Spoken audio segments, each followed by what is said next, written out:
ద్వారా మరి మంచి సందేశాన్ని వినడానికి తండ్రి మీరు చూపినటువంటి కృపకై వందనాలు. మరి ఉదయకాలమున ఇంతవరకు నైనా పాటలు, ప్రార్థన, ప్రమాణము ఇవన్నీ కూడా చేసుకోవడానికి మీరు ఆధిక్యతనిచ్చారు.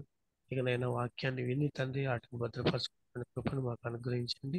ఇత్తబడుతున్నటువంటి వాక్యాన్ని హృదయంలో భద్రపరచుకొని తద్వారా మేము అనేకులకు దానిని తండ్రి మరి వివరించడానికి, చెప్పడానికి మరి తండ్రి భావాన్ని కలిగిన వారమై ఉండి మరి ఆసక్తితో ఏక మనస్సు, ఏకభావం, ఏక తాత్పర్యం కలవారిని తన శ్రద్ధ నిశక్తులతో దాన్ని మాటలు వింటూ వాక్యాన్ని హృదయంలో భద్రపరిచిన సహాయం దయచేయండి. అమ్మగారికి బోరుగా ఉండి ముందుండి మాట్లాడమని మరి సమయాన్ని ప్రశస్తమైనటువంటి సమయాన్ని తండ్రి మేము దాన్ని జాగ్రత్తగా వినడానికి సహాయం దయచేయమని యేసుక్రీస్తు నామంలో అడిగినవన్నీ పొందుకుంటున్నాము స్వామి. ఆమేన్. ఆమేన్. ఆమేన్. ప్రైజ్ లార్డ్ అయ్య గారు. దేవుని నామానికి మహిమ కలుగును గాక. మనకి ఈ సమయంలో దైవజనురాలు డాక్టర్ వైఎస్ విమలారెడ్డి గారు అమ్మగారు మనకు వాక్యాన్ని అందించడానికి సిద్ధంగా ఉన్నారండి. అమ్మగారిని పరిచయం చేయటం గౌరవంగా భావిస్తా ఉన్నాను. సభా మర్యాద కోసం, కొత్త వారి కోసం అమ్మగారు సుపరిచితులేనండి. అదే సభా మర్యాద కోసం, కొత్త వారి కోసం చిరుపరిచయం అండి. డాక్టర్ వైఎస్ విమలారెడ్డి అమ్మగారు 2008వ సంవత్సరంలో ప్రభు అయిన యేసుక్రీస్తును తన సొంత రక్షకునిగా అంగీకరించారండి.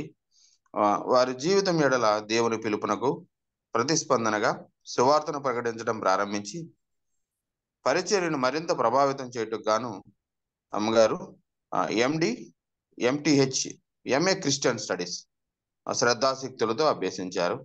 వారి విశిష్ట పరిచర్య మరియు నాయకత్వ పనులకు గుర్తింపుగా వారు గౌరవ డాక్టరేట్ను పొందుకున్నారండి.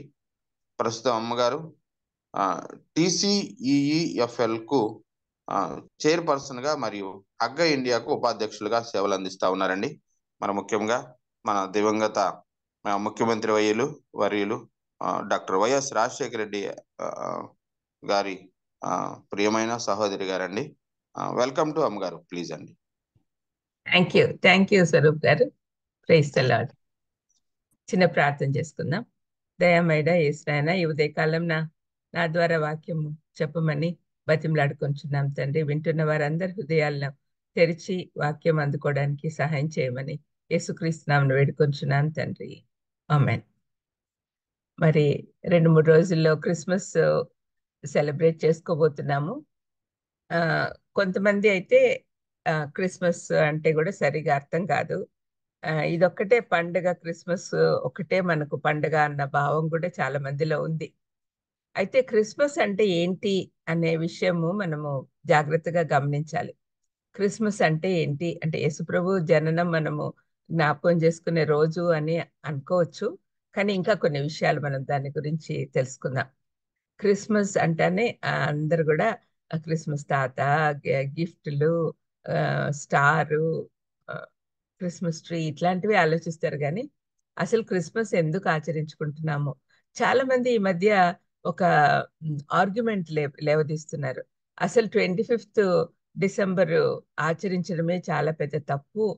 బికాస్ 3వ శతాబ్దంలో క్రిస్మస్ ఆరంభమైంది, అంతకుముందు లేదు. అలాంటప్పుడు ఎందుకు అది అన్యుల పండగతో కోఆర్డినేట్ చేసుకుంటూ 25th డిసెంబర్ అని మొదలు పెట్టారు. యాక్చువల్గా ఆ రోజున సూర్య భగవానుడి బర్త్డే సందర్భంగా వాళ్ళు చేసుకుంటారు అనమాట అన్నిలో.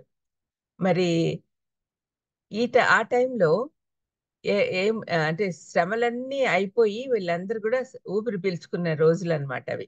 క్రైస్తవులందరూ సంతోషంగా ఉన్న రోజులు.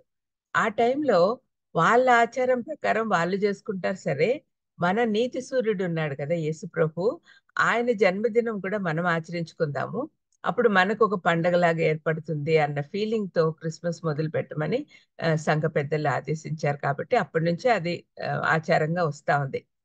అయితే క్రిస్మస్ ఆచరించాలా వద్దా అనేది పక్కన పెడితే, క్రిస్మస్ సందర్భంగా మనము సువార్త అందరికీ ప్రకటించవచ్చు అనే ఉద్దేశం నాకుంది. ఎందుకంటే ఎందుకు మీరు ఈ క్రిస్మస్ చేసుకుంటున్నారు అంటే మనకు రీజన్ తెలిసి ఉండాలి. అప్పుడు ఇతరులకు చెప్పడానికి మనకు వీలవుతుంది. క్రిస్మస్ అంటే క్రైస్ట్ మాస్ అని మనకు తెలుసు. క్రీస్తుని ఆరాధించుట. క్రీస్తు అంటే అభిషక్తుడు, ఆయన మెస్సయ్య, ఇవన్నీ కూడా ఆయనకు పేర్లు ఉన్నాయి. మెస్సయ్య అనే హిబ్రూ పదానికి అర్థము అభిషక్తుడు, క్రీస్తు, డెలివరర్, రక్షకుడు, ఇలాంటి అర్థాలన్నీ ఉన్నాయి. అందుకని ఆ క్రీస్తును మనం ఆరాధించుట, ఆయనను తెలుసుకుంటూ నిజదేవుణ్ణి తలుచుకుంటూ ఆయన గొప్ప లక్షణాలను జ్ఞాపకం చేసుకుంటూ ఆరాధిస్తే మనకు శాశ్వత ఆనందము, శాంతి, సమాధానాలు లభిస్తాయి. ఇది కేవలం క్రిస్మస్ టైంలోనే కాదు, మనం అనునిత్యము మనము ఆయన గొప్పతనం మనం తెలుసుకుంటేనే మనము పూర్ణ హృదయంతో ఆరాధించగలం. యేసు ప్రభు ఆ సమరయ స్త్రీతో చెప్పిన మాట ఏంటంటే, దేవుడు ఆత్మ గనక ఆయనను ఆరాధించేవారు పూర్ణ హృదయంతోనూ పూర్ణ ఆత్మతోనూ ఆరాధించాలి అని చెప్పాడు. మరి ఈ ఆరాధనకు మూలము పూర్ణ హృదయంతో మనం ఆరాధించాలి అంటే ఆయన ఎట్లాంటోడో తెలుసుకోవాలి. కేవలం యేసయ్య స్తోత్రం, యేసయ్య స్తోత్రం అంటే సరిపోదు. ఆ యేసయ్య ఎవరు, ఆయన గురించి మనం చాలా విషయాలు తెలుసుకోవాల్సి ఉంది. మనం కేవలం ఆయన రక్షకుడు, యేసు అంటే రక్షకుడు కాబట్టి ఆయన రక్షకుడని, ఇమ్మానుయేల్ అంటే యేసు మనతో ఉండడానికి ఈ లోకానికి వచ్చాడని, యేసు ప్రభు మనకు దేవుడు మనకు తోడు అని, ఇట్లాంటి అర్థాలన్నీ మనకు తెలుసు. కానీ ఆయన ద్వారా మనం శాశ్వత ఆనందము, శాంతి, సమాధానాలు పొందుకోవాలంటే ఆయన ఎవరు అని తెలుసుకోవాలి. ఈ క్రిస్మస్ సీజన్లో తండ్రి అయిన దేవుడు మనకు అనుగ్రహించిన చెప్పనసఖ్యమైన వరము 2 కొరింథీ పత్రికలో 9:15 అంటే 15లో పౌలు అంటున్నాడు, చెప్పసఖ్యంగాని వరం. ఆయన ఎంత గొప్ప గిఫ్టో మనకు, దాని గురించి మనం ఎక్స్ప్లెయిన్ చేయలేము అని అంటాడు. ఇంత గొప్ప వరముగా ఇవ్వబడిన యేసుక్రీస్తును మనం సొంతం చేసుకోవాలి, మన హృదయాల్లో స్థిరపరచుకోవాలి. మనం పొందుకున్న ఈ వరాన్ని స్వార్థపరత్వంతో మన యొద్దనే ఉంచుకోకుండా ఇతరులతో పంచుకోవాలి. ఎవరైనా మనకు గిఫ్ట్ ఇస్తే మనము జాగ్రత్తగా దాచిపెట్టుకుంటాం, కాస్ట్లీ గిఫ్ట్, ప్రెషియస్ గిఫ్ట్ ఇస్తే. కానీ దేవుడి బిడ్డలమైన మనము అందరితో పంచుకోవాల్సిన అవసరం ఉంది. మన గిఫ్ట్ అందరితో పంచుకుంటేనే దానికి యూజ్ ఉంటుంది. మనం అందరితో పంచుకోవాలి. మనం పొందుకుంటున్న ఆనందము, శాంతి, సమాధానాలు అవి లేని వారికి పంచిపెట్టాలి. అది క్రిస్మస్లో మనం నేర్చుకోవాల్సినది. ఇచ్చుట ఏమివ్వాలి? దేవుని ప్రేమను మనం పంచిపెట్టాలి. యేసు ప్రభు సమాధానాన్ని మనం పంచిపెట్టాలి. శాంతి సమాధానాలు మన హృదయంలో ఉంటే అప్పుడు మనం ఇతరులకు పంచిపెట్టడానికి వీలవుతుంది. కాబట్టి ఈ క్రిస్మస్ సందర్భంగా ఈ సీజన్లో నేర్చుకుంటే ఇంకా త్రూ అవుట్ ద ఇయర్ వచ్చేస్తుంది. నెక్స్ట్ ఇయర్ అంతా కూడా శాంతి సమాధానాలతో మన హృదయం నిండిపోతుంది. ఈ లోకంలో ఆయన వెలుగుగా జీవిస్తూ పాపం అనే చీకట్లో ఉన్న వారిని ఆయన వెలుగులోకి తీసుకురావడానికి ఈ లోకానికి వచ్చాడు. మనము ఆయన ప్రతినిధులుగా ఈ లోకంలో ఉన్నాం కాబట్టి మనం కూడా ఇతరుల జీవితాల్లోకి వెలుగు తేవాలి. అదే మనం ఆయనకి ఇచ్చే రిటర్న్ గిఫ్ట్ అని అనుకోవాలి. మామూలుగా బర్త్డే పార్టీస్ చేసుకుంటూ ఉంటే రిటర్న్ గిఫ్ట్స్ అనేటివి ఉంటాయి. ఈ సిటీస్లో చాలా అలవాటు. పిల్లలైతే ఎదురు చూస్తూ ఉంటారు, ఏదో చిన్న గిఫ్ట్ ఇస్తారు మనకి ఎన్నికి అని. అట్లాంటి అలవాటు ఈ మధ్య బాగా ఎక్కువైపోయింది బర్త్డే పార్టీస్లో. మరి యేసు ప్రభువుకు మనమేమి ఇస్తున్నాము, ఆయన బర్త్డేకి మనమేమి ఇస్తున్నాము అని అంటే మనము ఈ శుభవార్త అందరికీ ప్రకటించాలి. యేసు ప్రభు మన కోసం ఒక సేవియర్గా, ఒక రక్షకుడుగా, పాపకూపంలో నుంచి మనల్ని విడుదల చేసే ఒక రక్షకుడుగా ఈ లోకానికి వచ్చాడు అనే విషయం అందరికీ ప్రకటించాలి. ఎందుకంటే మన చుట్టూ ఉన్న వాళ్ళు చాలా మంది ఈ సంగతి తెలియని వాళ్ళే ఉన్నారు. మన చుట్టూ సమాజంలో ఉన్న వాళ్ళందరూ కూడా నశించిపోతున్నారు అని అంటే ఎంత బాధ కలుగుతుంది. మనము ఆయన ప్రతినిధులంగా తప్పనిసరిగా చెప్పాల్సిన అవసరం ఉంది. ఇట్స్ ఆ డ్యూటీ. ఆ విధంగానే మనం దేవుణ్ణి సంతోషపెట్టగలం. ఈనాడు ప్రతి క్రైస్తవ కుటుంబం మీద ఒక నక్షత్రం వెలుస్తా ఉంది. పోటాపోటీగా పెద్ద పెద్దవి పెడుతున్నారు. కానీ ఎప్పుడైనా దాని విషయం ఆలోచించారా? ఆనాడు మెస్సయ్య జననం గురించి లోకానికి తెలియపరచడానికి ఆ నక్షత్రం, స్పెషల్ నక్షత్రం పుట్టింది. తూర్పు దేశపు జ్ఞానులకు ప్రభువును చూపించి తన పని ముగించుకొని వెళ్ళిపోయింది. మీరు మత్తయి 2వ అధ్యాయంలో గమనిస్తే ఆ స్టార్ గురించి మళ్ళీ ఎక్కడ చెప్పబడలా. వాళ్ళని సరైన మార్గంలో పెట్టింది, ప్రభు దగ్గరికి నడిపించింది. ఆ తర్వాత తన డ్యూటీ అయిపోయింది అన్నట్టుగా వెళ్ళిపోయింది. ఈరోజు మన డ్యూటీ ఏంటి? మనము ఆయనను అనుభవిస్తున్నాం కాబట్టి ఇతరులకు కూడా మనం ఆయన గురించి చెప్పాల్సిన అవసరం ఎంతైనా ఉంది. ఆ విషయం మనం ఎప్పుడు మర్చిపోకూడదు. కేవలం స్టార్స్ పెట్టుకుంటే సరిపోదు. స్టార్స్ని చూసి ఓహో వీళ్ళ ఇంట్లో క్రిస్మస్ జరుగుతా ఉంది, వీళ్ళు క్రిస్టియన్స్ అనే ఫీలింగ్ వస్తుంది, అది మంచిదే. కానీ ఆ స్టారు ఒక ఒక చిన్న ఇన్సిడెంట్, ఒక చిన్న క్లిప్పింగ్ చూశాను ఈ మధ్య. ఒక అబ్బాయి స్టార్ తయారు చేస్తున్నాడు అనమాట. వాళ్ళ అమ్మ పిలిచి ఏం చేస్తున్నావు అంటే, చెక్క ముక్కలతో స్టార్ తయారు చేస్తున్నాను, దానికి లైట్ అరేంజ్ చేసి మన ఇంట్లో పెట్టుకుందాము అని అన్నాడు. అని అంటూ ఏంటి నాన్న అసలు పట్టించుకోడేంటి, క్రిస్మస్ ట్రీ స్టార్ పెట్టడు ఎందుకు అని అన్నాడు వాళ్ళ అమ్మతో. అంటే ఆమె అనింది, మనం కేవలం క్రిస్మస్ స్టార్స్ ఇంటి పైన పెట్టుకోవడం కాదు నాన్న, మనమే స్టార్స్ గా ఉండాలి అని చెప్పింది. అప్పుడు ఆ అబ్బాయితో దానియేలు 12:3లో దానియేలు ప్రవక్త చెప్పిన మాటలు ఆ, జ్ఞాపకం చేసింది అనమాట, చదవమని చెప్పింది. అక్కడ ఏముందంటే, బుద్ధిమంతులైతే ఆకాశ మండలంలోని జ్యోతులను పోలిన వారే ప్రకాశింతురు, నీతి మార్గమును అనుసరించి నడుచుకున్నట్లు ఎవరు అనేకులను త్రిప్పుదురో వారు నక్షత్రం వలె నిరంతరమును ప్రకాశించెదరు అని చదివించింది అనమాట. ఆ మాటల్లో ఎంత అర్థం ఉందో చూడండి. బుద్ధిమంతులైతే, మనమందరం బుద్ధిమంతులమేనా? మనల్ని మనం ప్రశ్నించుకోవాలి. బుద్ధిమంతులైతే ఆకాశ మండలములోని జ్యోతులను పోలిన వారే ప్రకాశింతురు. మనం నిజంగా ప్రభు ఇచ్చిన జ్ఞానం కలిగి ఉంటే మనము ఆకాశంలో నక్షత్రం వలె మనం కూడా ప్రకాశిస్తాం. నీతి మార్గమును అనుసరించి నడుచుకొనున్నట్లు ఎవరు అనేకులను త్రిప్పుదురో వారు నక్షత్రం వలె నిరంతరమును ప్రకాశించెదరు. మనము నీతి మార్గంలో ఇతరులను నడిపించాల్సిన అవసరం ఉంది. యేసుప్రభు రక్షించి మనల్ని తన నీతి వస్త్రం మనకు ధరింపచేశాడు. మనం పొందుకున్న ఈ నీతి ఇతరులకు పంచాలి, ఇతరులకు ధరింప చేయాలి. మనలో నుంచి ఈ నీతి ఇతరులకు ప్రవహింప చేయాలి. ఇది చాలా అవసరం అండి. అందుకని తప్పనిసరిగా ఈ నక్షత్రాలుగా మనం ఉండాలి. మొదటి క్రిస్మస్ రోజున చెప్పసఖ్యంగా దేవుని వరాన్ని, అంటే మెస్సయ్య కొరకు ఎదురు చూస్తున్న దినాలవి. పాలస్తీనా దేశంలో చాలా భయంకరమైన కరువు ఉండేది ఆ ప్రాంతంలో, ఆ టైంలో. రోమియోల పాలనలో యూదా జనాంగము అణచివేయబడుతున్న తరుణంలో వాళ్ళ సమస్యలన్నిటినీ తీర్చే విమోచకుని కొరకు వాళ్ళు ఎదురు చూస్తున్నారు ఆనాటి ప్రజలు. మనము జ్ఞాపకం చేసుకుంటే ఆనాటి ఇజ్రాయెల్ ప్రజలు చాలా బాధల్లో ఉన్నారు.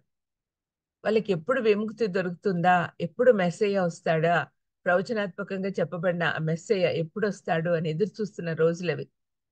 చాలా శ్రమల్లో ఉంటారు. పాలస్తీనా దేశంలో యేసుప్రభు పుట్టిన టైంలో చాలా భయంకరమైన పరిస్థితులు. వాళ్ళు తినడానికి తిండి ఉండేది కాదు. ఆ అవలక్షణాలతో పుట్టే వాళ్ళ పిల్లలందరూ, ఎందుకంటే ప్రెగ్నెంట్ మదర్స్ కు సరైన పోషకాహారం ఉండేది కాదు.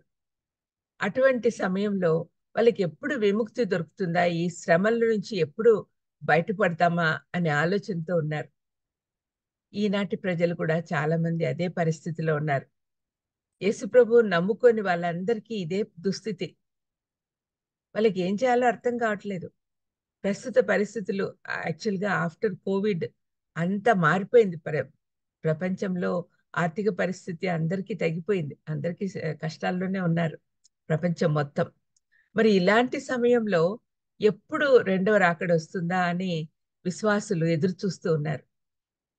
ఎప్పుడు ఈ అంతం వస్తుందా, ఎప్పుడు మనం దేవుని దగ్గరికి వెళ్ళిపోదామా అన్న ఆలోచన. కానీ మనం ఇక్కడ ఎందుకున్నాము అంటే క్రీస్తుని గురించి ప్రకటించాలి, అనేకులను దేవుని దగ్గరికి నడిపించాలి. అది మన బాధ్యత. ఎందుకంటే ఎవ్వరూ నశించిపోవటం ఆయనకి ఇష్టం లేదు. మనం కూడా దేవుని బిడ్డలుగా ఉన్నాం కాబట్టి మనం కూడా నశించిపోయే వాళ్ళను దేవుని దగ్గరికి నడిపించాల్సిన బాధ్యత మన మీద ఉంది అనే విషయం మనం గుర్తించాలి. అందుకనే ఈ ఎర్లీ మార్నింగ్ మీటింగ్స్ బాబీ గారు కానీ స్వరూప్ గారు కానీ ఏర్పాటు చేశారు. అంటే ప్రొద్దున్నే ప్రాతకాలంలో దేవుని సన్నిధిలో కొంతసేపు ఉన్నందువల్ల మన జీవితాలు చాలా మార్పు వస్తాయి. మనము ఈ రక్షణ సువార్త అందరికీ చెప్పేదానికి ఒక ఇన్స్పిరేషన్ వస్తుంది ఈ వాక్యం వినడం ద్వారా.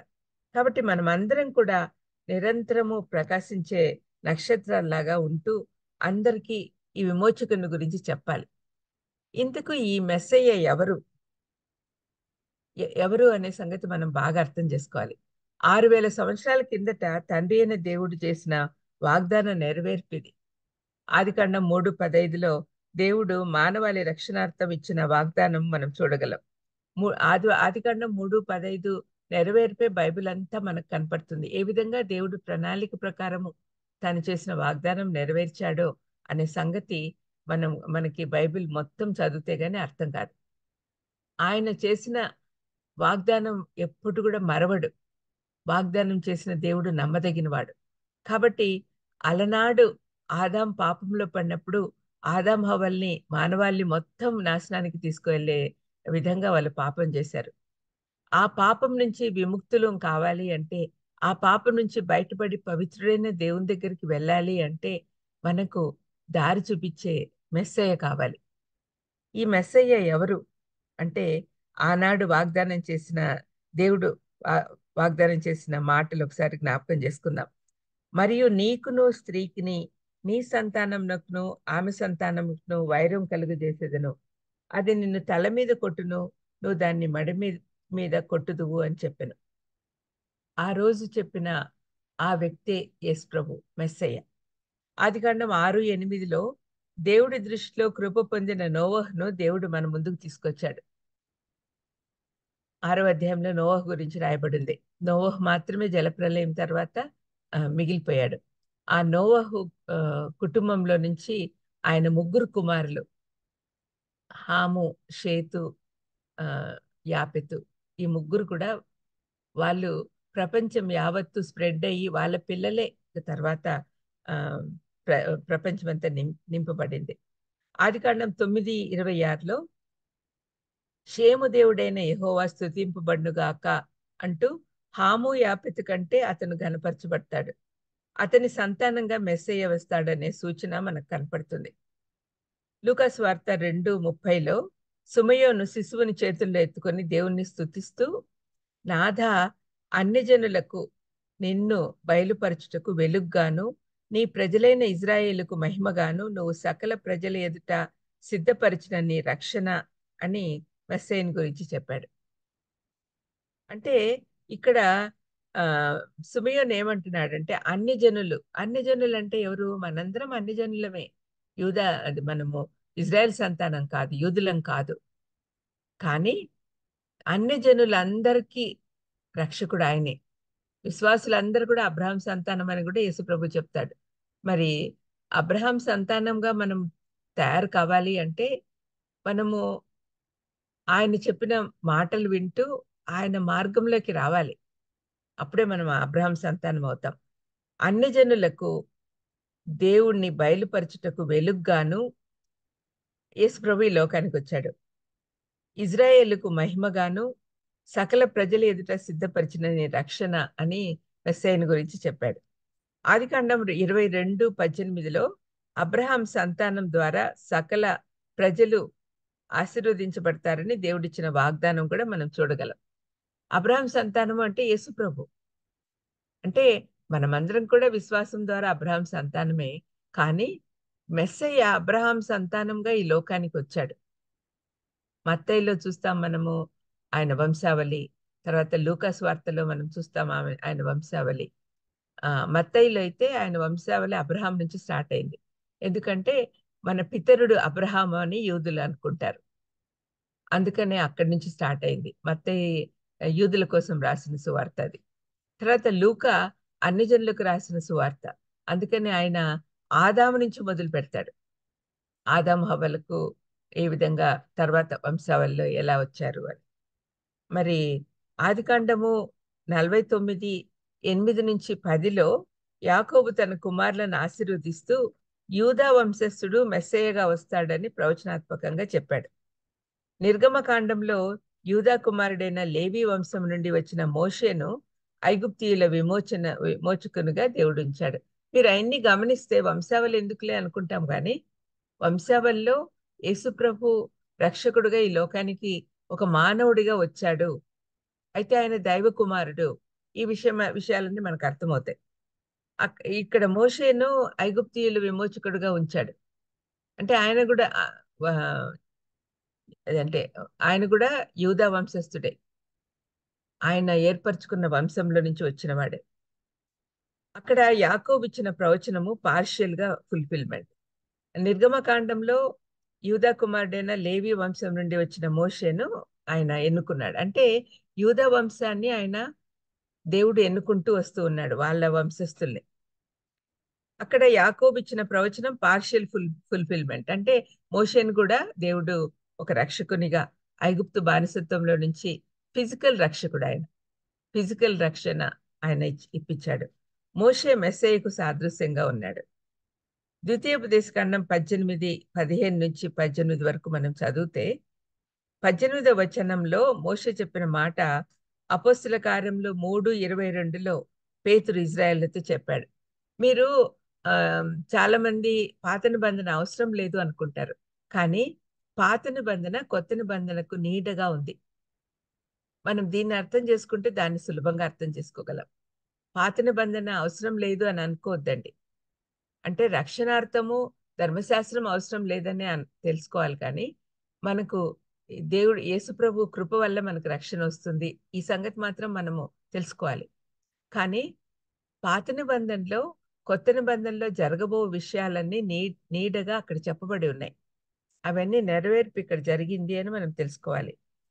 ద్వితీయోపదేశకాండం 18:18లో మోషే చెప్పిన మాటలు పేతురు తిరిగి చెప్తూ ఉన్నాడు. మోషే ప్రజలతో మాట్లాడుతూ ఏమంటున్నాడు? నీ వంటి ప్రవక్తను వారి కొరకు పుట్టించెదను అని ప్రభు నాతో చెప్పాడు. ఈ మాటనే పేతురు చెప్తూ ప్రభు చెప్పిన ప్రవక్త యేసు ప్రభువే అని చెప్తూ ఉన్నాడు. అంటే ఆ కాలంలో మోషే చెప్పిన మాటలను బట్టి వాళ్ళు అనుకున్నారు మోషే తర్వాత యెహోషువ వచ్చాడు కదా, యెహోషువనే ఆ ప్రవక్త అని అనుకున్నాడు. కానీ ఇక్కడ పేతురు అపొస్తలుల కార్యంలో ఏమంటున్నాడంటే, ఆ రోజున ఆ కాలంలో మీరు గొప్పగా అనుకుంటున్న మోషే ప్రవక్త చెప్పిన మాట అక్కడ యెహోషువ ద్వారా నెరవేరలేదు, ఇక్కడ యేసు ప్రభు ద్వారా నెరవేరుతుంది అని మీరు రియలైజ్ అవ్వండి అని కొటేషన్స్ చాలా చెప్తాడనమాట. ఆ విధంగా ఆయన వంటి ప్రవక్తను వారి కొరకు పుట్టించెదను. ఈ మాట దేవుడు చేసిన ప్రతి పని కూడా మెస్సయ్య కొరకే. నేను చెప్పాను కదా, ఆదికాండం 3:15 నెరవేర్పే ఈ బైబిల్ అంతా మనకు కనపడుతుంది. దేవుడు చేసిన ప్రణాళిక మెస్సయ్య కోసమే ప్రతిదీ చేశాడు.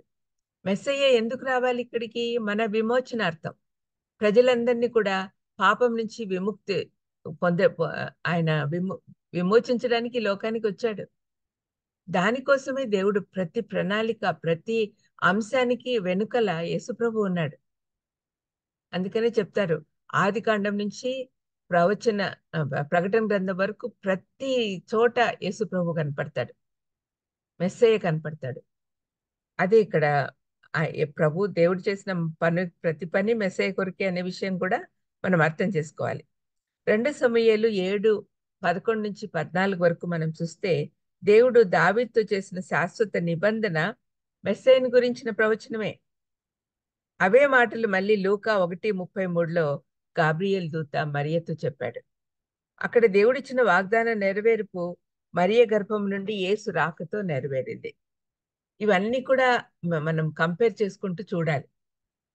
ఇలా ఈ విధంగా చాలా ఉన్నాయి. యెషయా గ్రంథము 7:14లో కన్యక గర్భవతి అయి కుమారుని కని అతనికి ఇమ్మానుయేలు అని పేరు పెట్టును అనే మాట తిరిగి యోసేపుతో గాబ్రియేల్ దూత చెప్తూ ఉన్నాడు మత్తయి 1:22లో. యెషయా గ్రంథము 9:2లో చీకటిలో నడుచు జనులు గొప్ప వెలుగును చూస్తున్నారు అని వ్రాయబడి ఉంది. సుమయోను దీన్నే లూకా 1:32లో కూడా చెప్తూ ఉన్నాడు, 2:32. మీకా 5:2లో బెత్లెహేం గురించిన ప్రవచనం ఉంది. బెత్లెహేం ఎఫ్రాతా, యూదా వారి కుటుంబములలో నువ్వు స్వల్ప గ్రామమైనను నా కొరకు ఇజ్రాయెల్ను ఏలబోవాడు నీలో నుండి వచ్చును అనే మాట హేరోద్తో ప్రధాన యాజకులు శాస్త్రులు చెప్పినట్లుగా మనం మత్తయి 2:5లో చెప్తున్నారు. నేను ఎందుకు ఇవన్నీ కంపేర్ చేసి మీకు చెప్తున్నానంటే, పాత నిబంధన గ్రంథంలో ప్రవచనాత్మకంగా చెప్పబడిన మెస్సయ్య నూతన నిబంధనలో సువార్తల్లో మనం చూస్తున్న మెస్సయ్య ఒక్కడే. ఆయనే మన కోసం ఈ లోకానికి వచ్చాడు అని మనం గుర్తించాలి. ప్రవచనాత్మకంగా చెప్పబడిన ఆ రక్షకుడు క్రిస్మస్ సందర్భంగా ఈ లోకానికి వచ్చాడు అని మనం జ్ఞాపకం చేసుకొని ఆయనను స్తుతించి ఆరాధించాలి. ఇంకా దానియేలు 9:24-26లో కూడా 70 వారాల ప్రవచనంలో కూడా మెస్సయ్య రావడం గురించిన ప్రవచనం ఉంది. క్రిస్మస్ కేంద్రము మెస్సయ్య రాకడ అనే విషయం మనం గుర్తించాలి. మెస్సయ్య జన్మించినప్పుడు చాలా మంది గుర్తించలేదు, కానీ ఇప్పుడైనా సంఘం ఎత్తబడే సమయానికి మనం సిద్ధపడాలి. ఆ టైంలో వాళ్ళు ఆయన రాకడను గమనించలేదు, గుర్తించలేదు, ఆయన తృణీకరించారు, సిలువ వేశారు. కానీ ఈనాడు రెండవ రాకడ చాలా సమీపంగా ఉంది కాబట్టి మనం ఆయన రాకడ గురించి ఎదురు చూస్తూ ఉండాలి. ఈసారి మనం మిస్ అయినామంటే శ్రమల్లో పడిపోతాం. ఆ శ్రమల నుంచి బయటపడాలి అంటే మనం ఆయన రక్షకునిగా అంగీకరించి రక్షణ మార్గంలోకి వచ్చి సంఘం ఎత్తబడినప్పుడు మనం కూడా ఆ గుంపులో ఉండాలి. దానికోసం మనం ప్రిపేర్ అవ్వాలి. ఇంతవరకు మెస్సయ్య గురించిన అనేక ప్రవచనాలు చూసాం. రుజువులతో సహా చూపిస్తే గానీ ఇతరులు నమ్మరు కాబట్టి ఇహలోకపరమైన రుజువులతో వారి ముందుకు వెళ్ళుటకు మనం సిద్ధపడాలి. పాత నిబంధనలో ఏమో అన్ని క్రీస్తు వస్తున్నాడు అనే ప్రవచనాలు ఉన్నాయి. సువార్తల్లో ఏమో ఆయన వచ్చాడు అని రుజువు చేస్తూ సంఘటనలు కనపడతాయి. పత్రికల్లో ఏమో చాలా చోట్ల ఆయన తిరిగి వస్తాడు అనే విషయాలు మనకు చెప్పబడి ఉన్నాయి. అందుకనే బైబిల్ అంతా కూడా మనకు అవసరమే. పాత నిబంధనలోనేమో ప్రవచనాత్మకంగా చెప్పబడింది ఆయన వస్తాడు అని, సువార్తల్లో అది నెరవేరింది. మళ్ళీ పత్రికల్లో దాని గురించి ఎక్స్ప్లెయిన్ చేస్తూ రెండవ రాకడ కూడా ఉంది. ఎందుకంటే యేసుప్రభు వెళ్ళిపోక ముందు చెప్పాడు కదా, నేను తిరిగి వస్తాను అని. ఆ మాట నిజము అని చెప్పడానికి పత్రికలంతా కూడా రాయబడి ఉన్నాయి. యేసుప్రభు జన్మ గురించి 7 రుజువులు చూద్దాం. యేసుప్రభు జన్మ గురించి అంటే సెక్యులర్ వరల్డ్ కి ఎలా మనం ఎక్స్ప్లెయిన్ చేయాలి అనే విషయం మనము చూసుకోవాలి. లూకాసు వార్త 2వ అధ్యాయము 1-7 వరకు నేను చదువుతూ ఉన్నాను. అంటే మనం అన్యులకు స్వార్థ చెప్పేటప్పుడు చాలా విషయాలు వాళ్ళు రుజువులు అడుగుతారండి. ఎట్లా మీరు రుజువు చేస్తారు? మీరు బైబిల్లో చదువుతున్నారు సరే, ఇహలోక పరంగా అంటే సెక్యులర్ వరల్డ్ కి ఎలా మనం ప్రూవ్ చేయాలి అనే విషయము మనం ఈరోజు ధ్యానించుకుందాం. లూకాసు వార్త 2వ అధ్యాయము 1-7 వరకు. ఆ దినములలో సర్వలోకమునకు ప్రజాసంఖ్య వ్రాయవలనని కైసర్ ఔగుస్తు వల్ల ఆజ్ఞ ఆయను. ఇది కురేనియు సిరియా దేశమునకు అధిపతి అయి ఉన్నప్పుడు జరిగిన మొదటి ప్రజాసంఖ్య. అందరూ ఆ సంఖ్యలో వ్రాయబడుటకు తమ తమ పట్టణములకు వెళ్ళిరి.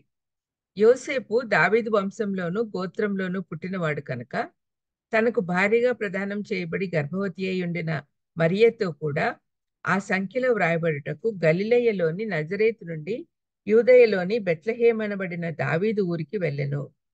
వారక్కడ ఉన్నప్పుడు ఆమె ప్రసవ దినములు నిండెను కనుక తన తొలిచూలు కుమారుని కని పొత్తిగుడ్డలతో చుట్టి సత్రంలో వారికి స్థలం లేనందున ఆయనను పశువుల తొట్టిలో పరుండబెట్టాను. ఇక్కడ చూడండి, ఈ పారాగ్రాఫ్ లో మనకి ఎన్ని సెక్యులర్ ప్రూఫ్లు కనపడుతున్నాయి. చరిత్రాత్మకంగా చరిత్ర ఆధారంగా అంటే పొలిటికల్ గా. మళ్ళీ ఇంకొక విషయం మనం జ్ఞాపకం చేసుకోవాలి. గాస్పల్స్ అంటే సువార్తలు 4 ఎందుకు ఉన్నాయి అంటే 4 అనేది బైబిల్లో ప్రాముఖ్యం అండి. చాలా విషయాల్లో 4 దిక్కులు ఉన్నాయి. మరి యూనివర్సాలిటీ అంటారు. 4 ఋతువులు ఉన్నాయి. 4 సువార్థికులు మనకి స్వార్థ మోసుకొని వచ్చారు. అయితే లూకాసు వార్తికుడు ఒక డాక్టర్ అండి. ఇప్పుడు మనం చదువుతున్నది లూకాసు వార్తలో చెప్పబడిన మాటలు. లూకాసు వార్తికుడు డాక్టర్ కాబట్టి ఆయన బర్త్ సర్టిఫికేట్ ఇస్తున్నాడు ఇక్కడ, ఆయన పుట్టాడు అని. అదే విధంగా డెత్ సర్టిఫికేట్ కూడా ఇచ్చాడు లాస్ట్ లో 23వ అధ్యాయము 46లో ప్రాణం విడిచెను అని. మామూలుగా డాక్టర్స్ ఇస్తారు కదా, ఈ లూకాసు వార్తికుడు డాక్టర్ కాబట్టి బర్త్ అండ్ డెత్ సర్టిఫికేట్స్ ఇస్తున్నాడు. అంతేకాకుండా ఆయన సంపూర్ణ మానవుడిగా ఈ లోకానికి వచ్చాడు అని రుజువు చేయడానికి ప్రయత్నం చేస్తాడు లూకాసు వార్తికుడు తన సువార్తలో. అందుకని ఆయన ఇక్కడ బర్త్ అండ్ డెత్ సర్టిఫికేట్స్ ఇస్తూ ఉన్నాడు.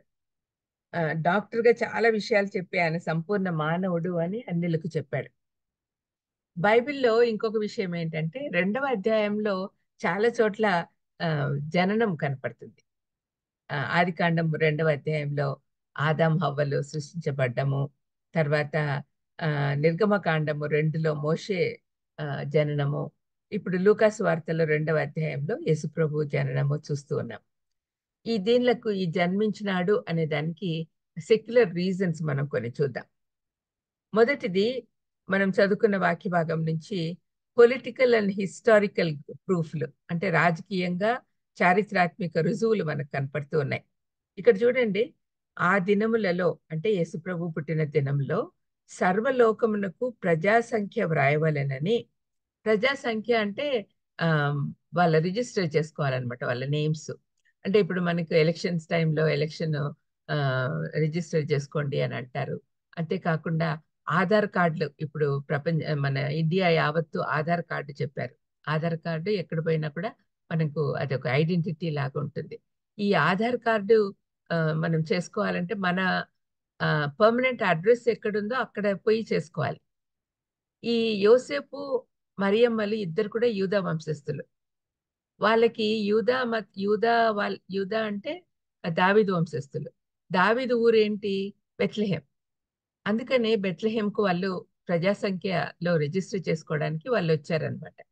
ఈ ప్రజాసంఖ్య జరిగింది అని ఆ రుజువు చూసుకునేటప్పుడు ఆర్కియాలజిస్ట్ చాలా మంది ఆ పాత రికార్డ్స్ అన్ని వెతికినప్పుడు ఆ రోజున ఆ కాలంలో అంటే యేసుప్రభు పుట్టిన టైంలో, మనకు ఆ రోజు కరెక్ట్గా తెలియదు కానీ ఆ టైంలో దాదాపు 70 మంది యేసు అనే పేరుతో రిజిస్టర్ అయ్యి ఉందంట.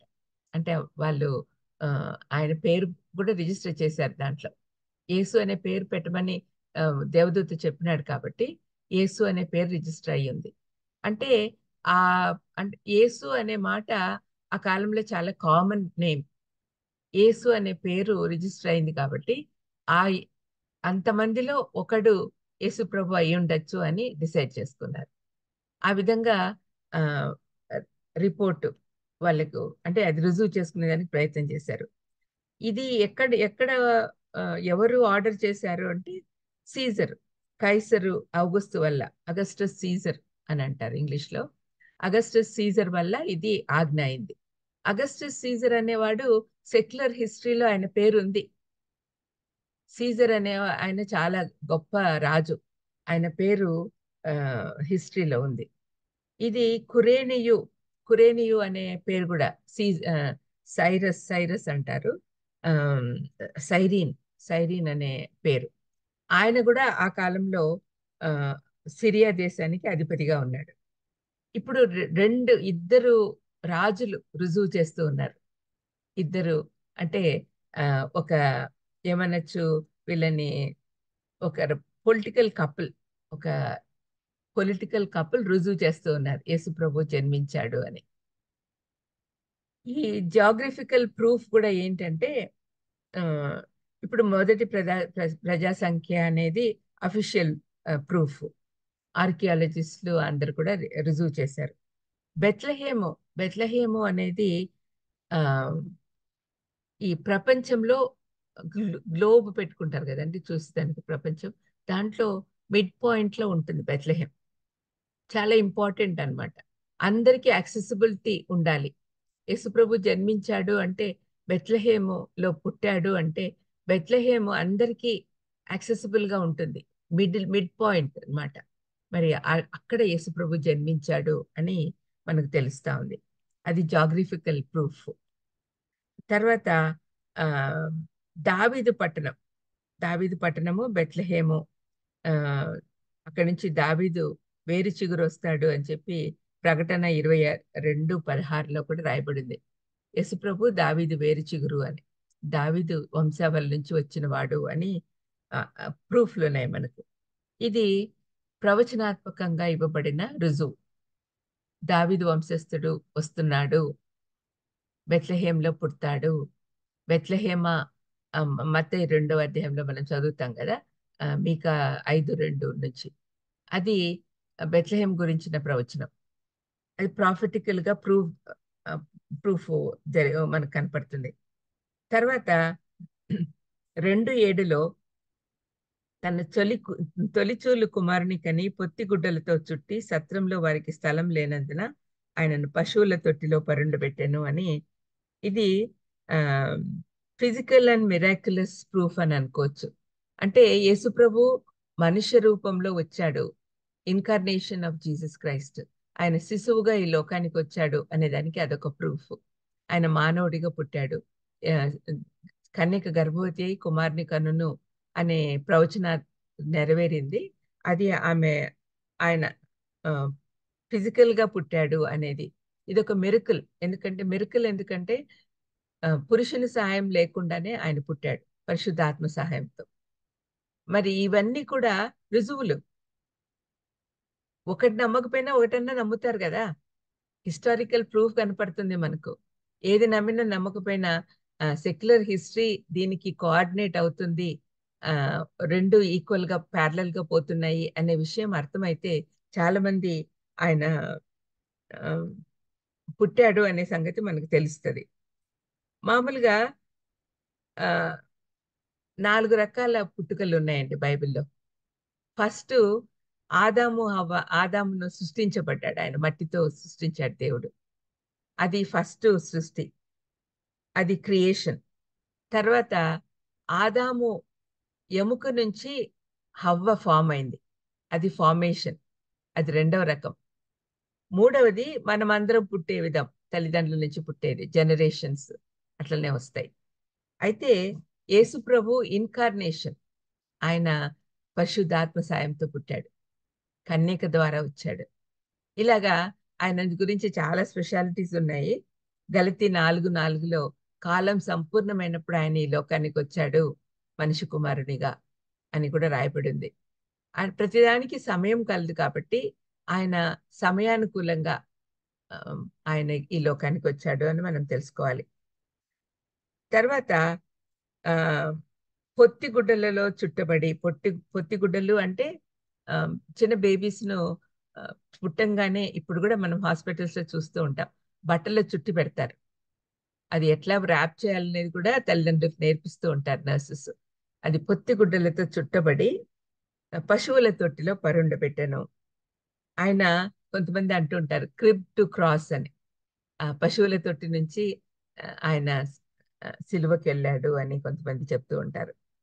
తర్వాత అది ఒక మెసేజ్, ఆయన పొత్తిగుడ్డలతో చుట్టబడి. అంటే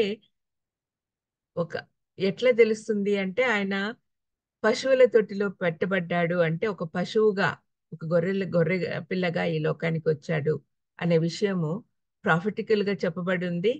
తర్వాత అది థియలాజికల్ గా మనం ఆలోచిస్తే ఆనాడు బలులు అర్పించేవాళ్ళు, పాప విమోచనార్థము బలి పశువుగా ఆయన ఈ లోకానికి వచ్చాడు అనే విషయము దీని ద్వారా మనకు రుజువు అవుతుంది.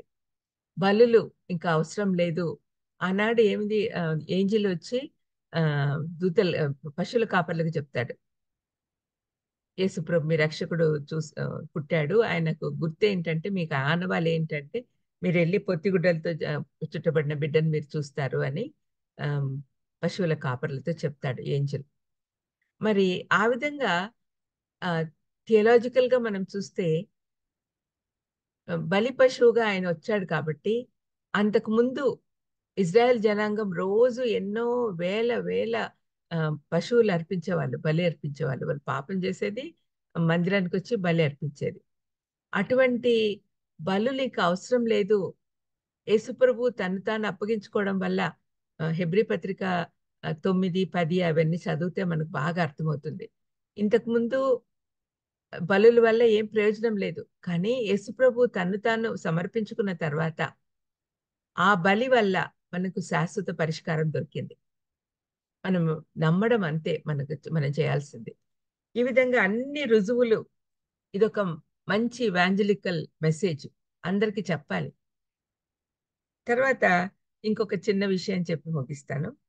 7 జంటల రుజువులు, అంటే జంటలు అంటే కపుల్, అంటే భార్యాభర్తలని కాదు, ఇద్దరిద్దరుగా. మనం ఇప్పుడు ఫస్ట్ అది చూసాం కదా, పొలిటికల్ కపుల్ని చూసాం, అగస్టస్ సీజరు సైరీన్ అని. మరి రెండవది ప్రీస్లీ కపుల్ ఇద్దరిని చూస్తూ ఉన్నాం. యాక్చువల్గా లూకాస్ వార్త మొదటి అధ్యాయంలో మనం చూస్తే జకరియా ఎలిజబెత్ అని ఇద్దరు కపుల్ కనపడతారు. వాళ్ళు ప్రీస్లీ కపుల్. ఇద్దరు కూడా లేవి వంశీయులు, అంటే ఇద్దరు కూడా యాజకులే. మరి వాళ్ళిద్దరు కూడా దేవునికి ఇష్టమైన విధంగా జీవించారు. ప్రభు యొక్క సకలమైన ఆజ్ఞల చొప్పున, న్యాయ విధుల చొప్పున నిరపరాధులుగా నడుచుకొనిచు దేవుని దృష్టికి నీతిమంతులై ఉండరి అని వాళ్ళ గురించి రాయబడింది. వీళ్ళు ముసలితనం వచ్చింది, ఎలిజబెత్ గొడ్రాలయ్యి ఉంది. కానీ వాళ్ళ గర్భము నుండి యేసుప్రభు రావడానికి ముందు ఆయన రాకను గురించి ప్రకటించడానికి, ఆయన మార్గం సరళం చేయడానికి వచ్చిన బాప్తిస్మిచ్చి యోహాను వాళ్ళ గర్భం నుండి వచ్చాడు. అప్పుడు వాళ్ళకి దేవదూత గబ్రియల్ దూత వచ్చి చెప్పినప్పుడు వాళ్ళందరికీ కూడా అంటే ముందు జకరియా నమ్మలేదు, కానీ తర్వాత బాప్తిస్మిచ్చి యోహాను పుట్టిన తర్వాత, అంతకుముందు నమ్మలేదు కాబట్టి అతను మూగవాడయ్యాడు. తర్వాత పుట్టిన తర్వాత యోహాన్ అని పేరు పెట్టినప్పుడు అతని నాలుక సడలింది అని రాయబడింది. అతను నాలుక సడలంగానే దేవుణ్ణి గురించి ఆరాధించడం మొదలు పెట్టారు.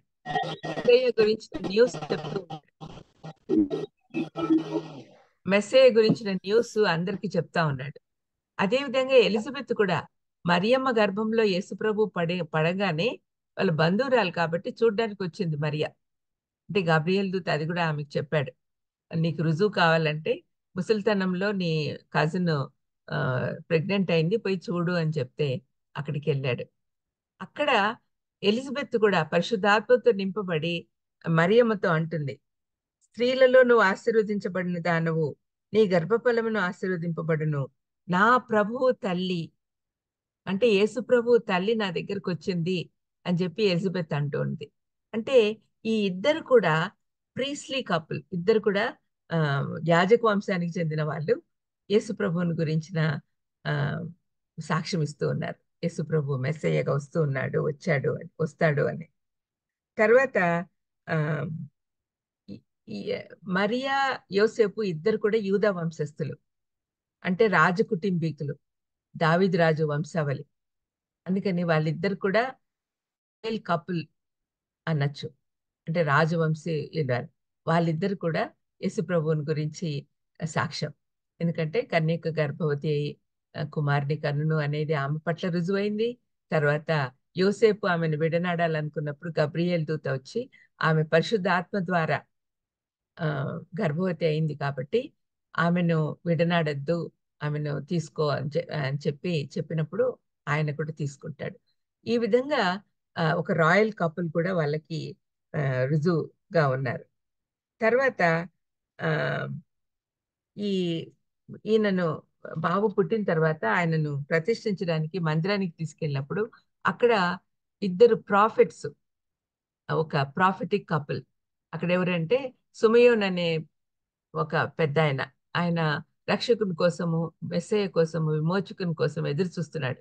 విమోచకుడు పుట్టేంత వరకు నేను చావను అని నువ్వు చెప్పావు కదా అని ఆ మాట అంటాడు. నాదా, ఇప్పుడు నీ మాట చొప్పున సమాధానంతో నీ దాసును పోనిచ్చుచున్నావు. అన్ని జనులకు నిన్ను బయలుపరచుటకు వెలుగ్గాను, నీ ప్రజలైన ఇశ్రాయేలుకు మహిమగాను, నువ్వు సకల ప్రజల ఎదుట సిద్ధపరిచిన నీ రక్షణ నేను కన్నులార చూచితిని అని ప్రవచనాత్మకంగా ఆయన చెప్తూ ఉన్నాడు.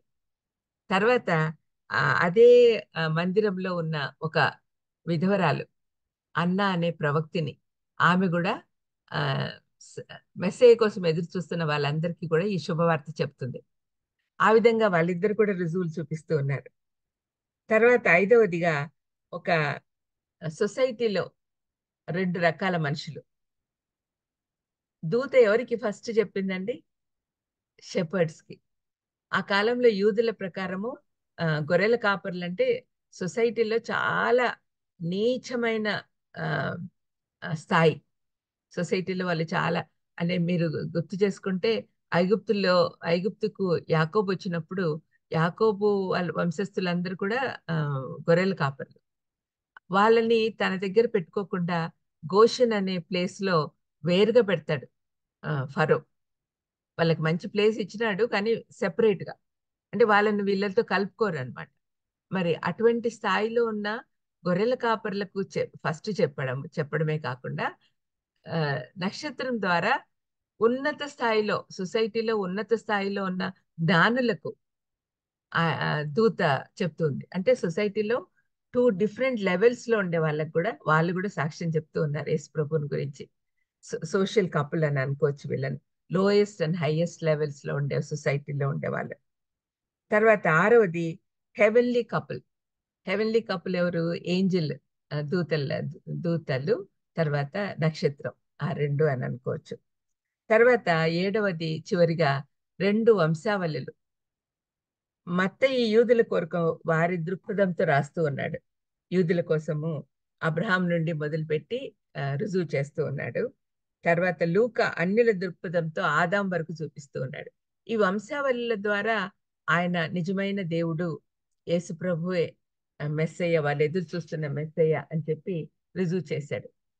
ఈ విధంగా ఎన్నో విషయాలు ఉన్నాయండి యేసుప్రభు జననం గురించి తెలుసుకోవడానికి, యేసుప్రభు నిజమైన దేవుడు అని తెలుసుకోవడానికి, యేసుప్రభు ఎవరు అనే ఆలోచన మనకు రాకుండా సంపూర్ణంగా మనం ఇతరులకు బోధించడానికి చాలా విషయాలు నేర్చుకోవాల్సి ఉంది. డెప్త్కి వెళ్తూ మనం చాలా విషయాలు నేర్చుకుంటే ఇతరులకు చెప్పడానికి మన హృదయంలో చాలా రీజన్స్ ఉంటాయి. How can you prove that he is Christ, that he is God అని అడిగినప్పుడు మనం ఇవన్నీ కూడా వీటిలో ఒకటన్నా గుర్తుంటే చాలు, ఒక చెప్పగలం. ముఖ్యంగా సెక్యులర్ రీజన్స్ అన్ని కూడా మనం చెప్పగలిగి ఉండాలి. లూకాసు వార్త 2వ అధ్యాయం 1 నుంచి 7 వరకు మనకి ఎన్నో రుజువులు కనపడ్డాయి, హిస్టారికల్ ప్రూఫ్లు కనపడ్డాయి, ఆర్కియలాజికల్ ప్రూఫ్లు కనపడ్డాయి. మరి ఇవన్నీ కూడా మనం చెప్పడానికి వీలుగా ఉండాలి అంటే మనం ముందు నేర్చుకోవాలి. క్రిస్మస్ సందర్భంగా ఈ సత్యాలన్నీ మీరు నేర్చుకోవాలని కోరుకుంటూ ముగిస్తూ ఉన్నాను. చిన్న ప్రార్థన చేసుకుందాం. దయామేడ యేసునాయన స్తోత్రం ప్రభా. తండ్రి, మీరు ఈ లోకానికి రక్షకుడుగా, మెస్సయ్యగా వచ్చారు అనే విషయము మేమందరికీ చెప్పాలి అంటే వాటిలోని సత్యం మేము తెలుసుకోవాలి. కాబట్టి వింటున్న వారందరూ కూడా ఈ సత్యం తెలుసుకొని ఇతరులకు బోధించే వారిగా తయారు చేయమని యేసుక్రీస్తు నామమున వేడుకొంచున్నాను తండ్రి. ఆమేన్. ఆమేన్. ఆమేన్. ఆమేన్. ప్రైజ్ లార్డ్ అమ్మ గారు. దేవుని నామానికి మహిమ కలుగును గాక. దేవుడు మనతో మాట్లాడిన విధానాన్ని బట్టి మనం ఎంతగానో హెచ్చరించబడ్డాం, నూతనంగా ఆత్మీయ బలాన్ని పొందుకున్నాం, ఆశీర్వదించబడ్డాం. మన సహవాసం తరపున అమ్మగారికి ప్రత్యేక వందనాలు తెలియజేస్తా ఉన్నాం. ప్రైజ్ లార్డ్ అమ్మ. Praise Lord. మన మధ్య ఉన్నటువంటి పాస్టర్ విజయ్ కుమార్ అయ్య గారు మీరు సిద్ధంగా ఉన్నట్లయితే ముగింపు ప్రార్థన, పరలోక ప్రార్థన, ఆశీర్వాదం ఇవ్వండి ప్లీజ్. ప్రార్థన చేసుకున్నామండి. మహోన్నతుగా సర్వకృపానిధి తండ్రి దేవ, మీ ఘనమైన నామానికి వందనాలు. ఈ ఉదయకాల సమయమున అమ్మగారి ద్వారా ఇంతవరకు మీరు అద్భుతమైనటువంటి విషయాలను తండ్రి వెలుగులోనికి తీసుకొని వచ్చారు. నిజమే తండ్రి, వాదోపవాదాలు ఎందుకు వ్యర్థం కాకుండా మీరు సూచించిన ప్రకారం, ఇవ్వబడిన క్రమం ప్రకారం మరి తెలుపబడినటువంటి అనేకమైనటువంటి రుజువులు, మరి తండ్రి ఈ విషయాలను అర్థం చేసుకోవడానికి ఇది ఒక సందర్భం అని ప్రతి క్రైస్తవుడు, సంఘాలు తెలుసుకునినైనా మరి లోతైనటువంటి విషయాలను అవలీలుగా మరి మీ యొక్క స్వార్థ మానంగా ప్రకటించుటకై ఈరోజు అమ్మగారి ద్వారా మీరు మాకు అందించినటువంటి యొక్క శుభ సందేశాన్ని బట్టి మీకు వందన సమర్పణ తెలియజేసుకుంటున్నాం. మరి తండ్రి యొక్క రుజువులను బట్టి ధైర్యం వస్తుంది, జ్ఞానమును బట్టి మానసిక శక్తి పెరుగుతుంది. అజ్ఞానం తగ్గిపోయినైనా మీకు వెలుగులో మేము మాట్లాడేటువంటి కృప వస్తుంది. కాబట్టి తండ్రి ఈ యొక్క మాటలను ధ్యానించడానికి మీ సహాయం మాకు అనుగ్రహించండి. మరి ఇష్టపడినటువంటి వాక్యం మాలో ఫలింపజేసినైనా ఇది కూడా అనేకులలో మరి ఫలించడానికి తగినటువంటి సామర్థ్యతను మాకు అనుగ్రహించమని కూడా వేడుకుంటున్నాం. అమ్మగారిని ఆశీర్వదించండి. ఆమె చేస్తున్నటువంటి పనులను, ఘనమైనటువంటి కార్యాలను, ఉపదేశాలను తండ్రి మీ యొక్క జ్ఞాపకాల్లో ఉంచుకొని అనేకులు తండ్రి ఫలించడానికి అమ్మగారిని మీరు ఎన్నుకొని ఉన్నారు. వందనాలు తెలియజేసుకుంటున్నామయ్యా. మరి అలాగే తండ్రి ఈ ఉదయమున మరి యేసయ్య గురించి మరి క్రిస్మస్ అనేటువంటి మాట, మాస్ ఆరాధన అనేటువంటిది ఎలాంటి ఆరాధన అని మరి తండ్రి ఎంత చక్కగా తండ్రి యోహాను సువార్త 4వ అధ్యాయం 23-24 ప్రకారంగానే ఇది జరుగుతుంది, కానీ వేరే కాదని చెప్పినైనా మరి యూదా వంశం గురించి, బెత్లెహేం పురం గురించి, అబ్రహాం గురించి, ఇక్కడ ఎవరిని చూసినా ఆయనే ఉన్నాడనే ఒక నగ్న సత్యాన్ని తండ్రి మరి చక్కగా అనేక వచనాలలో బయలుపరిచిన విధానానికి స్తుతులు చెల్లిస్తున్నాం. మరి తండ్రి మరి జ్ఞానము తండ్రి మనిషిని మరి ఉత్తేజం చేస్తుంది అని ఒక చోట ఉన్నది. అయితే తండ్రి ప్రేమ చాలా ముఖ్యం. ఇది పంచేటువంటి ప్రేమ కావాలి, సామర్థ్యం ముఖ్యం. మరి అన్ని అవసరమైనవి తండ్రి మీలో ఉన్నటువంటి సమస్తము అన్ని సుజ్ఞానములు తండ్రి మేము నేర్చుకొని కనిగి మనిగి తండ్రి మరి అదిరిపడకుండగా మరి వాదాలు ఎందుకు చిక్కుపడకుండగా ఈ లోక సంబంధమైన వాటిలో చిక్కుపడకుండగా జాగ్రత్తగా తండ్రి మిమ్మల్ని వెతుకుతూ తండ్రి మొదటి రాకడలో చూడలేనటువంటి ఎన్నో మరి విషయాలు హృదయాలు ఉన్నాయి. వాటిని తండ్రి మిమ్మల్ని చూసేటువంటి ఒక మనసును వారికి ప్రేరేపించడానికి ఒక మంచి సందర్భం అని ఎంతో మంచి విలువైనటువంటి మాటలు అందించారు స్వామి. మరి వాదాలు కాకుండా ఈ సందర్భాన్ని ఉపయోగించుకొని స్వార్థ ప్రకటన విధానాన్ని అద్భుతంగా జరిగించడానికి మీరు ఇచ్చినటువంటి అవకాశాన్ని సద్వినియోగం చేసుకోవడానికి మీరు ఇచ్చినటువంటి యొక్క మంచి సలహాకైనా మీకు స్తుతులు చెల్లిస్తుంటున్నాం. మరి ఇదే విధముగా తండ్రి రెండవ రాకడలో తండ్రి ఈ విధంగా ఎవరు ఆయన్ని మేము మిమ్మల్ని చూడలేము. మరి అయితే ఎప్పుడైతే మేము చూడగలము, వినగలము, మరి తండ్రి నమ్మగలము, ఏదైనా చేయగలము అనేటువంటి అనుకూలత ఉన్నదని చక్కగా మాట్లాడడానికి నిజంగా ఎంతో తండ్రి ఆశీర్వాదకరమైనటువంటి ఉత్తరాలు తండ్రి మెసేజ్ ద్వారా ఈరోజు మాకు అమ్మగారి ద్వారా మీరు ఇచ్చినందుకు వందనాలు తెలియజేసుకుంటున్నాం. మరి ఎంతమంది అయితే ఈ మాటలు విని ఉంటున్నారో వాటిని అవగాహన చేసుకొని అర్థం చేసుకొని అయ్యా మరి భద్రపరచుకోవడానికి సహాయం దయచేయండి. వాటిని మరి అనేకులకు తెలియడానికి కృప చూపండి. మరి ఇంతవరకు ఈ సమయంలో మీరు మాకు తోడునేడుగా ఉన్నందుకు వందనాలు తెలియజేసుకుంటూ ఈ యొక్క దినాలలో తండ్రి మరి ఎవరు కూడా మరి అసంతృప్తిగా ఉండకుండా సంతోషంగా మీ యొక్క ఈ యొక్క మంచి వర్తమానాన్ని ప్రతి ఇంటికి పల్లెకు ఉన్న మేమున్న ప్రతి చోట తీసుకువెళ్ళేదానికి సిద్ధంగా ఉండడానికి మాకు సామర్థ్యతను అనుకూలతలను దయచేయమని వేడుకుంటూ ఈ ఉదయాన్ని దీవించినందుకు మీకే తండ్రి కోటాను కోట్ల వందన సమర్పణ తెలియజేసుకుంటూ యేసుక్రీస్తు యొక్క అతి శ్రేష్టమైన నామంలో అడిగినవన్నీ పొందుకుంటున్నాము స్వామి. ఆమేన్. ఆమేన్. పరలోక ప్రార్థన చేసుకున్నామండి. పరలోకమందు నీ నామం పరిశుద్ధపరచబడును గాక, నీ రాజ్యం వచ్చును గాక, చిత్తం పరలోకమందు నెరవేర్చున్న ప్రకారం నెరవేరును గాక. నేడు మాకు మాకు కావలసిన అనుదిన ఆహారమును మాకు అనుగ్రహించండి. మాడల అపరాధం చేసిన వారిని మేము క్షమించిన ప్రకారం మా అపరాధం క్షమించండి. ఇవ్వండి. మమ్మల్ని శోధనలోకి తేక నుండి తప్పించుము. దృష్టి నుంచి కాపాడండి. ఎందుకనగా రాజ్యం రాజ్యము, బలము, నీతి, మహిమ నిరంతరము మీవై ఉన్నవి తండ్రి. ఆమేన్. తండ్రి అయిన దేవుని ప్రేమ, ప్రభువైన యేసుక్రీస్తు కృప, పరిశుద్ధాత్మ యొక్క అన్యోన్యత సహవాసము అప్పుడు ఎల్లప్పుడు నిరంతరము మరి ఈ రోజు ఇటువంటి వాక్యములతోనూ మరి సదాకాలం మనందరితోనూ నిలిచి ఉండును గాక. ఆమేన్. ఆమేన్. ఆమేన్. ప్రైజ్ లార్డ్ అయ్య గారు, దేవుని నామానికి మహిమ కలుగును గాక. పాస్టర్ విజయ్ కుమార్ అయ్య గారికి మన సహవాసం తరపున ప్రత్యేక వందనాలు తెలియజేస్తా ఉన్నాం. మరి అదే విధంగా ఈ రోజు మనకు వాక్యాన్ని అందించినటువంటి డాక్టర్ విమలారెడ్డి అమ్మగారికి మన సహవాసం తరపున మరొకసారి ప్రత్యేక వందనాలు తెలియజేస్తా ఉన్నాం. రేపటి దినమున మనకు డాక్టర్ సందీప్ శాంసన్ అయ్య గారు మనకు వాక్యాన్ని అందిస్తారండి, గమనించగలరు. ఈ మెసేజెస్ అన్ని కూడా యూట్యూబ్ లో మనకి అవైలబిలిటీలో ఉంటాయండి. మెసేజ్ అన్ని రికార్డ్ చేయబడతాయి. అదేవిధంగా ఈ రోజు ఏ లింక్ ద్వారా అయితే జాయిన్ అయ్యారో ప్రతిరోజు అదే లింక్ ద్వారా జాయిన్ అవ్వచ్చండి, గమనించగలరు. కూడి వచ్చిన ప్రతి ఒక్కరికి పేరు పేరున ప్రత్యేక వందనాలు తెలియజేస్తా ఉన్నాం. కూడిక ముగించబడిందండి. Have a nice day. Thank you అనండి.